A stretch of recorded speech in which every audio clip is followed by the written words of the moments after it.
Hey Tim, hope you're doing all right today. Talk about you haven't played in a while before that match against Guadalajara. How did it feel for you to take them on that match? And did you feel maybe a slight bit of revenge after you lost to them back in the Champions League semifinals in 2018? Um, yeah, first off, I mean, it was good to get minutes again. I think it's important for me to make sure that when I'm not getting minutes, to stay ready and stay prepared for the opportunity when that opportunity comes. And overall, I'm really happy with how the team performed. I think we did a really good job in adjusting and defending. And then in that second half, you saw that we were able to get after them and ultimately score that goal late. And for the revenge thing, I think you guys can say yeah, but that's kind of a long time. That would be a long time revenge tour if I was after that. No, of course, of course.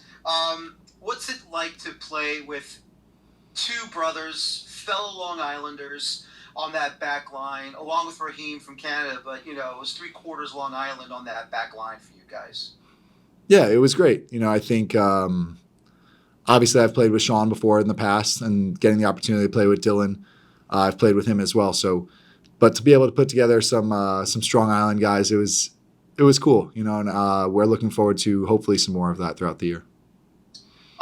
Obviously, I don't know if you've watched many Liga MX games, but obviously Monterrey is a probably a little bit more dangerous than Guadalajara. Nothing to take away from them, of course, but what are you expecting from them against Monterrey, and how difficult of a challenge will that be for you? Yeah, whenever we play Liga MX teams, we always anticipate the aggression and the intensity to be high. So for us going into this next game, there's going to be certain players that we're going to look out for, and there's going to be certain tendencies that they have. But for us, it's kind of matching the intensity from the beginning, and then taking advantage of our opportunities when we get them, for sure. You did take a bit of a challenge friendly fire, unfortunately, from. I have to bring it up. I'm No, I'm sorry, I glad you have to did. bring I'm it up. glad you did. From AJ, you weren't expecting him to come off his line so far away, and thankfully for Sean, he cleared it out before Guadalajara could take advantage of it.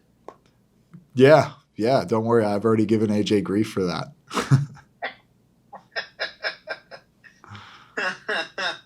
I bet you did. So what happens? He owes you dinner of some sort.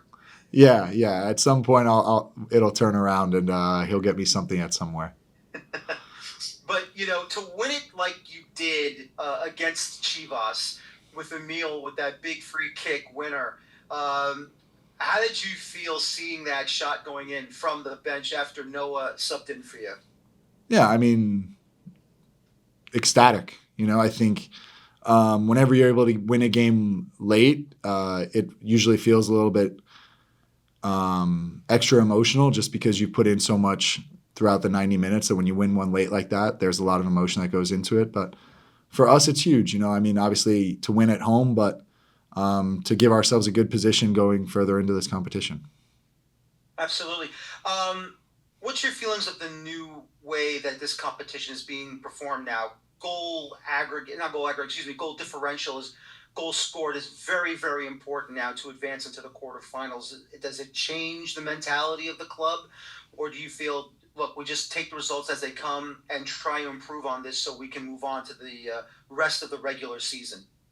Yeah, I mean, we're going at it game by game. We can't really look at it in terms of what we need to do, how many goals we need to score. For us, it's just day by day, game by game, and then I do think it's obviously harder to get through. The league has made this competition that way. So for us, we're just going to have to kind of do what we can game by game, and then hopefully the rest handles itself.